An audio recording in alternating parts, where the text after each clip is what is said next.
Hey guys, welcome back to the channel. Unfortunately, I had to postpone the repairs for the green Fiat 126P for another week or two because the parts that I ordered in Poland have not arrived completely yet. So this, on the other hand, gave me a little bit more time to talk to different workshops in order to ask for an estimate. And the best estimate is around 2,000 euros, and that is with me providing all the spare parts. That is, of course, a pretty steep amount of money, and therefore I decided to remove the entire interior from the car. And now you can ask yourselves why I did that, and there's actually a few different reasons for that. The first reason is actually has something to do with a previous video in which I showed you the underbody of the car, and except for the rear part of the car, everything else seemed pretty fine. And in order to avoid any possible corrosion from the inside of the car, I removed the entire interior, and I would like to show it to you right now.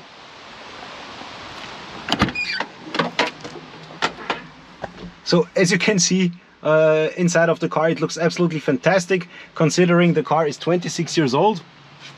There is nothing to worry about investing a huge amount of money into the car. It would definitely be crazy to invest money into a car that isn't in at least technical okay shape. It must not be perfect, it doesn't have to be perfect, but at least it has to be okay. And the third reason for removing the interior is that the rear suspension mount is beneath the back seats, and removing the interior saves me a little bit of money and therefore time. The other way around, it saves me time and therefore money. As I said in the previous video, right now I will only be repairing the rear of the car. The front of the car will be done in a few weeks' time. Unfortunately, I've been experiencing some technical difficulties with the steering of the car. Its steering is pretty hard right now, and I really don't enjoy driving the car.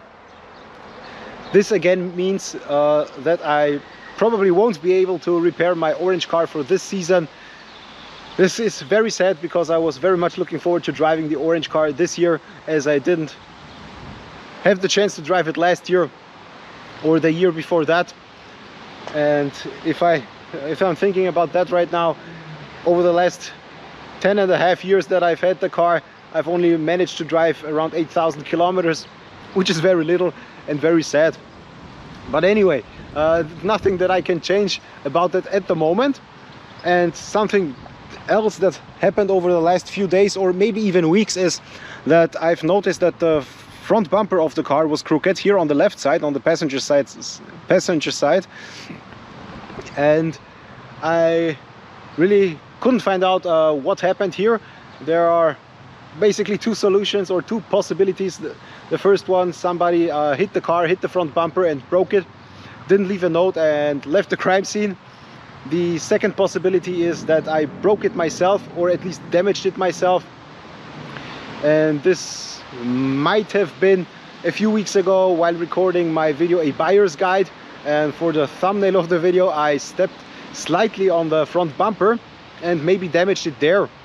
However, if you look at the photo closely, you will notice that I was standing in the middle of the bumper, not on the side where it broke off. So it is more probable that somebody hit the bumper and damaged it there.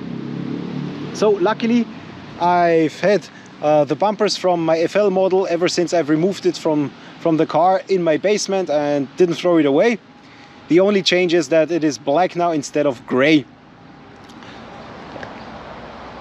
This of course means that I have had to swap the rear bumper as well, and I've already started doing that. I've already managed to remove it, which was a fairly easy task, just loosening up the screws, switching off the cables and removing the bumper.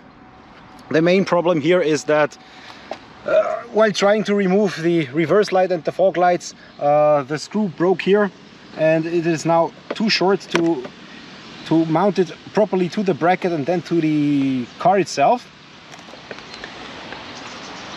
I theoretically could mount it back onto the car, but it wouldn't be a proper solution, and the risk of losing any of those lights while driving the car is just too great, so I won't be doing that.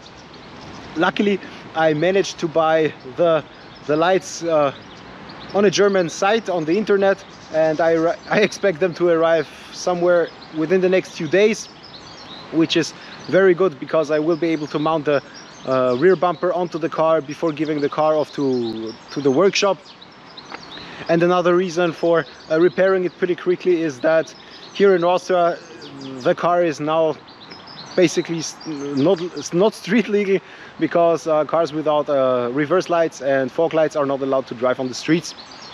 So this is basically the main reason why I'm trying to repair it as quickly as possible, because I still enjoy driving, although it's a little less fun with the steering, but I still prefer driving to walking around. Anyway, I'm rambling on. Thank you for watching.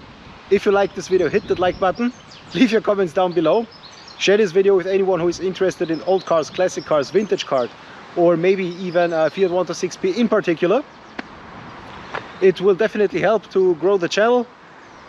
But for now, that's it. Thank you, and I'll be seeing you in the next one. Bye bye.